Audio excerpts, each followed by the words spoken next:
Hello everyone, and welcome back to my YouTube channel. Today's video is going to be all about how to survive your first role play as a therapist in training. Now, if you are in any sort of grad program to become a therapist, so maybe a clinical mental health program, social work program, a psychology program, I can pretty much guarantee that you are going to have to do a role play or a mock counseling session at some point.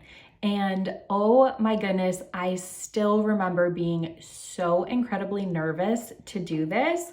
And I wish I had a video to watch to prepare myself a little bit, because the imposter syndrome and all of the anxious thoughts can really flood in when you are getting ready to act as a therapist for the first time, even in a mock or fake setting. So if you are a student getting ready to apply for grad school and maybe you're curious about what this would look like, or maybe you're already in grad school now, I highly recommend watching this video the whole way through. I am going to go over some of the basic counseling skills so you can feel prepared, and then I'm going to give you my best tips for surviving role playing.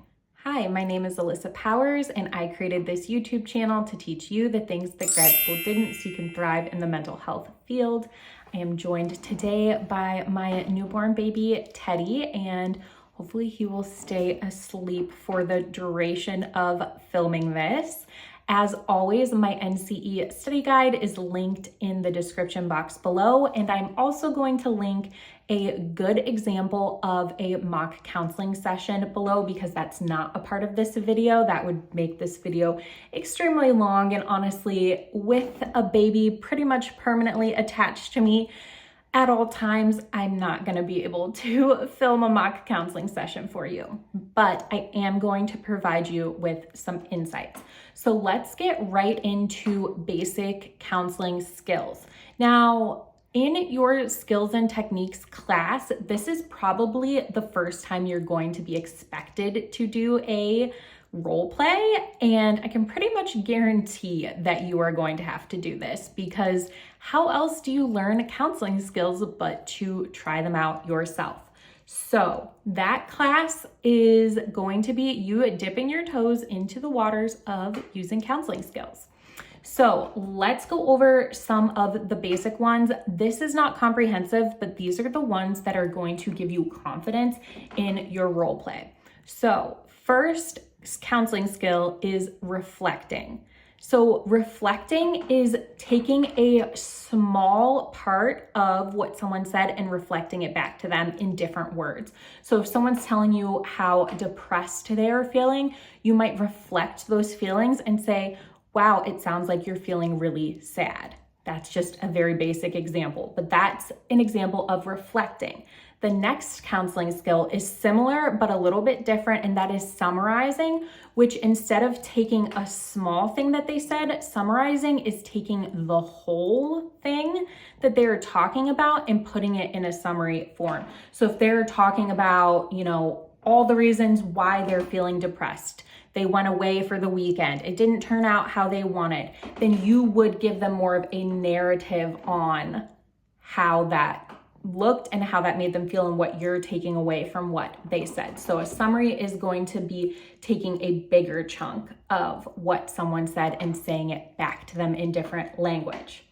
Next thing is open-ended questions, which are any question that your client cannot just answer yes or no to. So you want them to elaborate. And then last two, providing empathy and active listening. So providing empathy is just your general vibes. So feelings of warmth, smiling, being approachable, eye contact, having those smiling eyes. That's not something, of course, you're taught in grad school, but just you kind of know, as someone I'm sure who is interested in becoming a therapist, you probably are high on the empathy scale. So those things like your tone of voice, how approachable you are, and just the overall energy that you are putting out.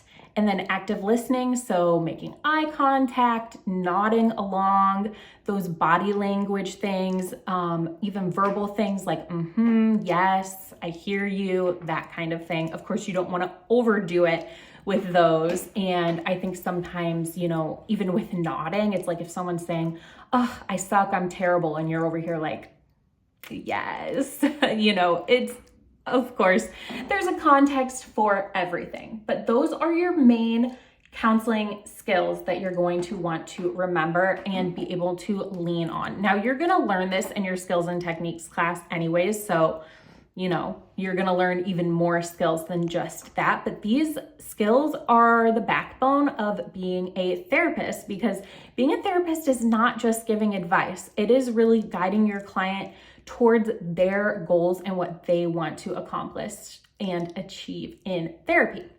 So I want to also just tell you some tips for role playing, because as I said earlier, it is so normal to be so nervous. And how role playing looked for me in my skills and techniques class was that we would just sit in small groups and, oh no, don't fall. We would sit in small groups and take turns acting as the therapist or the client. And then one person, I think, recorded which skills we used. So we were in groups of 3. Now, if I could go back and give myself advice, this is what I would say. First off, remember that everyone is nervous and you're a student for a reason. If you already knew it all, you wouldn't need to go to school for this, right? And this is really your very first experience using these skills. So it's gonna feel clunky, it's gonna feel awkward, and it is probably not gonna feel like second nature. But remember that just like a real counseling session, your client should be talking more than the therapist. And your peers should want to make this easy on you, right? Like they're not gonna act like a client that doesn't wanna be there or is giving you one-word answers. They're probably going to also be nervous and be filling the space with lots of content. So remember that the therapist should be talking less than the client, and then everyone's thinking about themselves more than they are thinking about you. And your professor, if they are walking around the room listening, also know that you are a novice at this. I will say something that can be viewed as helpful or maybe like a coping skill to use is just grounding yourself in the moment, because I know when I get nervous, what happens other than getting sweaty and red in the face is that I just start to kind of leave my body and feel really like I can't think straight. So being able to ground down, either planting your feet firmly on the ground or feeling your bottom in your seat and feeling grounded in the moment and just staying in your body and remembering to slow down, because we also start to talk really fast when we're nervous. Our mouths get dry. You need to slow down. It's okay to take your time and come up with a thoughtful response, because that's really how it is in a real counseling session anyways, right? You don't want to just be impulsive and think of saying the first thing that comes to mind, right? These things do really become second nature, and I don't go into counseling sessions thinking oh, now I should reflect, and now I should ask an open-ended question, and now I should provide empathy. No, you just are having a normal flow, and it all gets so much easier. Remember that, and I hope this helped.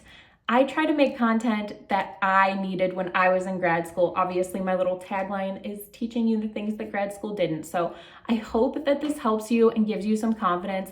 Let me know in the comments below what your experience with role plays have been, maybe how you're feeling about it, if you are going into grad school, or if you are starting to work with actual clients in your practicum and internship. How are you using these skills? I would love to know.